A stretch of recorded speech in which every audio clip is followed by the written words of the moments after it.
Vidéo improvisée au bord de la rivière, mais le cadre était trop beau. Aujourd'hui, je vous parle de comment j'ai découvert Montessori. Donc, c'était en 2010. J'étais enceinte de ma fille aînée lorsque je lisais le livre J'attends mon enfant autrement. Donc, c'était un guide sur la grossesse, la conception même, et la grossesse naturelle, le plus naturel possible, l'accouchement le plus physiologique possible, l'alimentation bio, l'accouchement selon la méthode Bernadette de Gasquet. Et à la fin, le livre finissait sur quelle école vous choisissez pour vos enfants, vous choisirez pour vos enfants, donc des pistes. Et c'est là que je découvre différentes pédagogies. Freinet notamment, l'école de la forêt et Montessori bien évidemment, sur laquelle les explications m'ont fait flasher. Et donc je me dis, faut que je cherche un peu dans ce sens-là. Alors dans ma tête, l'école c'était un adulte devant 15 enfants dans le meilleur des cas et 30 dans le pire des cas, presque sur une estrade. La transmission se faisait de manière verticale en fait. J'avais jamais envisagé autre chose. Et donc je lis Montessori, je trouve ça assez fantastique. Et alors je trouve ça fantastique, pourquoi? Oui, l'adulte enseigne quand même, hein, l'enfant n'est pas livré à lui-même, il est maître de son programme intérieur, comme elle l'explique, mais ce n'est pas tout quand même. L'adulte est là, il guide, il y a quand même des enseignements de manière horizontale, d'enfant à enfant, les pères PAIRS sont transmetteurs aussi, et cette idée de l'enfant qui va à son rythme et contrairement à ce qu'on peut penser, qui va plutôt vite, contrairement à un programme qui lui serait imposé, je trouvais ça assez fantastique. Donc je lis Maria Montessori, mais j'adore, ses écrits remontent à il y a plus de 100 ans. Donc comment appliquer ça? Alors l'appliquer dans la famille, oui, mais à l'école, comment ça se traduit? Donc j'en profite. 2011, ma pitchoune vient de naître et je la fais garder pour aller visiter l'école Montessori de Lyon 6e à l'époque. C'est une école qui fêtait bientôt ses 30 ans. Et elle organisait des portes ouvertes, il fallait que je voie en vrai ce que ça donnait. Et j'ai été séduite. La mise en œuvre, la mise en pratique de la pédagogie était juste géniale. J'ai pu rencontrer des anciens élèves. Et ça, c'est assez fantastique aussi de se dire, bon, mais qu'est-ce que ça devient, les élèves Montessori? Bon, monsieur et madame tout le monde, quoi. Et je me suis dit, bon, voilà, c'est l'école dont je rêvais enfant. Là, je la vois en vrai, c'est fantastique, c'est ce que je veux pour mes enfants. Alors, moi, ce que je reprochais à l'école, surtout, c'est que je m'y étais tellement ennuyée.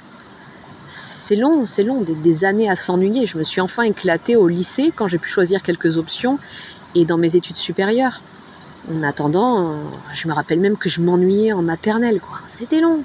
Alors bien sûr, on a tous le souvenir de quelques professeurs qui ont changé la donne, qui nous ont fait aimer telle ou telle matière parce qu'ils ont su nous captiver.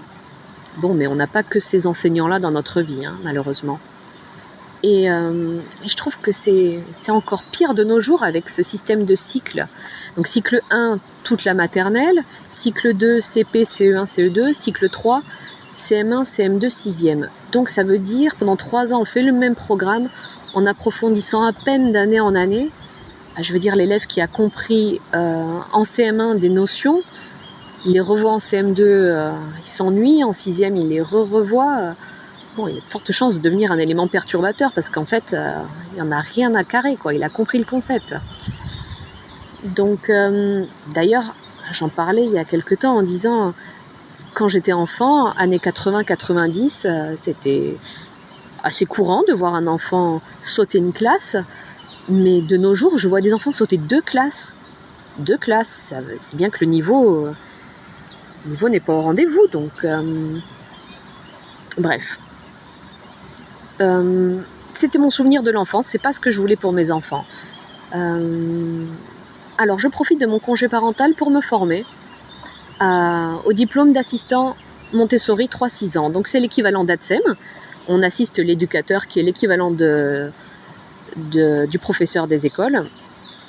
Et j'avais pas pour idée de me reconvertir, hein. L'idée, c'était juste d'approfondir ma connaissance de la pédagogie et devenir une meilleure mère. Et je suis retournée à mon emploi de bureau. Voilà. Et donc j'ai fait un stage, j'ai lu les livres, j'ai fait des petits comptes rendus. Est-ce qu'on avait un oral? Je me souviens plus, je pourrais pas le dire avec certitude.